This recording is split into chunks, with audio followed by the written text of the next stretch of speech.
महाराज, मैं राजा बासुक की बेटी हूं और मेरे पिताजी के जो रोग हो गया है वो नहा लेंगे, इससे उनका रोग ठीक हो जाएगा। जैसे इतने वचन कहे परीक्षित महाराज तो एकदम से जब परीक्षित महाराज और नवल देवी बेटी में बात हो रही थी, वहीं पर महाराज अर्जुन आ गए। कहने लगे, अरे तुम उनकी बेटी हो? अरे उन्होंने तो मुझसे कह दिया था कि ना मेरे यहाँ बेटी हुई ना बेटा हुआ, तो इसका मतलब झूठ बोला। जैसे इतने वचन कहे तो कहने लगे, हाँ झूठ बोला था। कहा बात क्या है, सारी कहानी बताई तो बेटी नवल देवी कहने लगी, पिताजी तुम चिंता महाराज तुम चिंता मत करो, मैं जाऊंगी ये अमृत लेकर के, हमारे पिताजी नहा लेंगे, उनका रोग ठीक हो जाएगा, उसके बाद हम आएंगे, अपने बेटे के साथ विवाह कर देना। जैसे इतने वचन कहे तो उसी समय बेटी नवल देवी अमृत को लेकर के गई।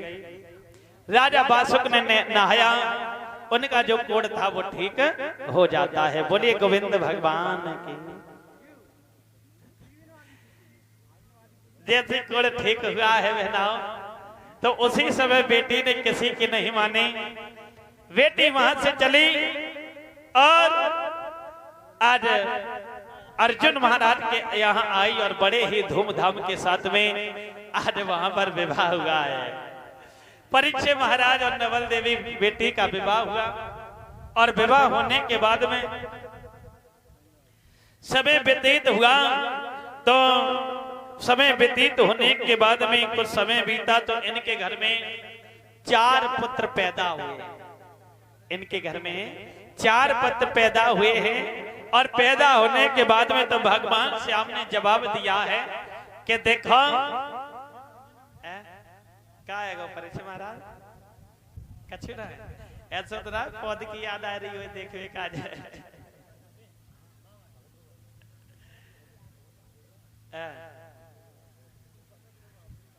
हाँ जो सही बात है, वो का बुढ़ापो है परीक्षित महाराज। हाँ अब ऐसे मान लो कि आपकी इतनी उम्र तो है गई और फिर वो नए लड़का देखा तो सही बात है। परीक्षित महाराज जी कह रहे हैं मेरे साथ में दौड़ना लगाए भाई हो।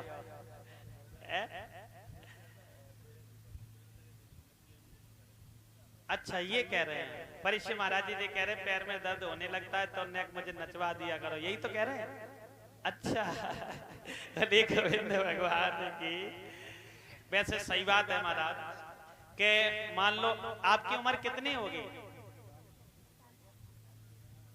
70।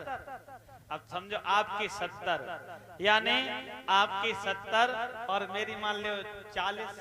आप इतने 70 पे इतने नौजवान दिख रहे हैं और हम 40 पे जब पहुंचेंगे तो आप जैसे दिखने लगेंगे।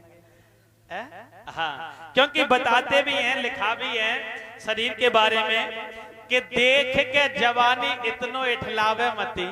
जो नए लड़का होते हैं, भैया माफ करें मैं बुराई नहीं कर रहा हूँ किसी की, और हम भी तो हैं आपके स्टाफ में हैं। हाँ क्योंकि बड़े बूढ़ों की तरफ देखते हैं तो ये कहते हैं अरे जी का काम किया मैंने, हटाओ साइड से रिटायर करो।